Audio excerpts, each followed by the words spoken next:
Hi again. Last time I talked to you guys, it was about avoiding the honey jar. Yeah, you would think it's great to eat all the honey, but it's not. We talked about the sugar coma, it's too much, you dive in too quickly, too soon, and many times things don't work out like you want them to. But today I'm going to talk about why some people just dive into the honey jar. Now, with business, with things like that, and you're being offered something that you can't refuse, sometimes it's a wooden nickel, and don't buy a wooden nickel. But sometimes it makes sense to say yes to the deal. And usually, though, even when the deal sounds too good to be true, and it's a good deal, you still have time to ponder it and think about it before you just say yes to it like that, right? We know business is risky, but so is relationships. So in a relationship, when you, it's about emotions usually.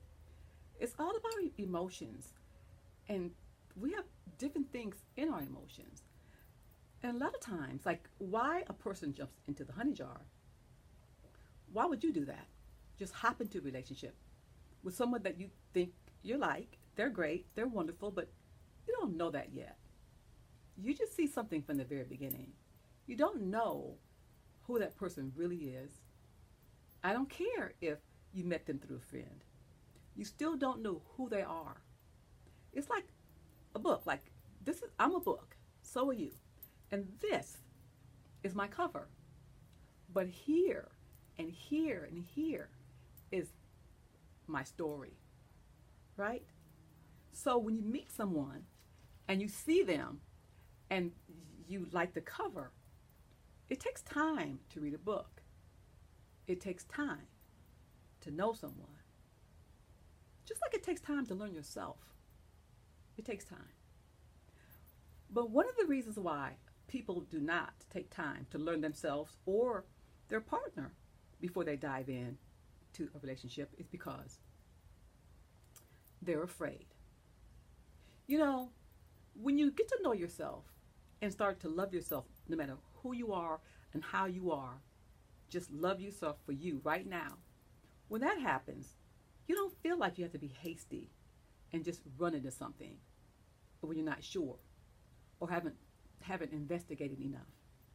But when you're afraid of not being enough, not being good enough, they might not choose you, they might leave you, this opportunity might go away, then we do things out of desperation.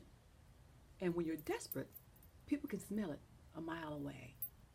I don't care how nice you dress, how nice you talk, what you have.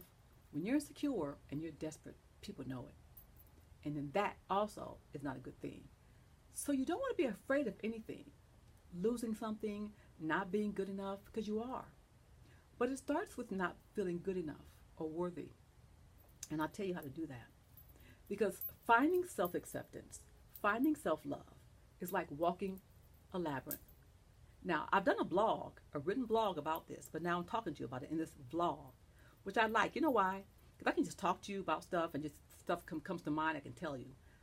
I don't have to write it and make sure everything's perfect. But you got it like this. So, self-love and self-acceptance, when you get to that place, then you don't rush into things. You don't have to. You don't feel that you're not worthy. You know you are. And you love yourself no matter what anybody else says or thinks about you. What they think about you or say about you is none of your business. You love you. And then things you don't like about yourself, you can work on and change them. We all can. So I tell you what, it's like walking a labyrinth. If you have not walked a labyrinth, look it up. Look at one and you'll see what it's not a maze. You can go to the center. A maze you can get lost and tied up and can't get out. But a labyrinth, you walk to the center of the labyrinth, then you walk out. So I say finding self-acceptance and self-love is like walking a labyrinth because there are three components that I decided a long time ago in that book, The Honey Jar. 4, courage, faith, trust, and honesty. Courage to even want to look at yourself and find yourself and accept yourself and see who you really are. Faith that something's bigger than you that's guiding you and always has your back. And then more, trust in the courage and the faith, and that you do know your way and you'll find your way there. And honesty, be honest with who you are right now in the moment and how you feel about who you are. Now that's just four simple words, and it took me a second to say that.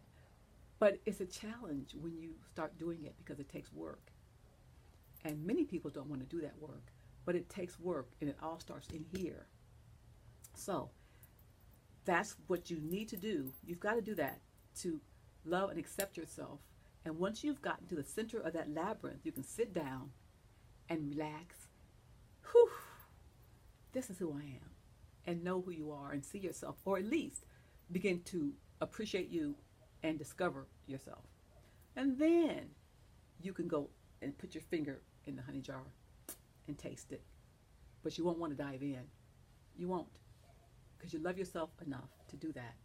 Because you know it might not make sense. So this is about self-love and walking the labyrinth and those four components: courage, faith, trust, and honesty.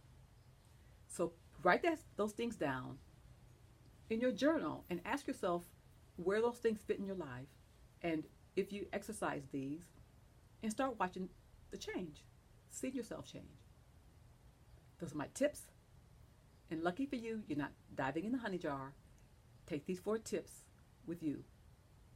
Walk the labyrinth to self-acceptance, self-love.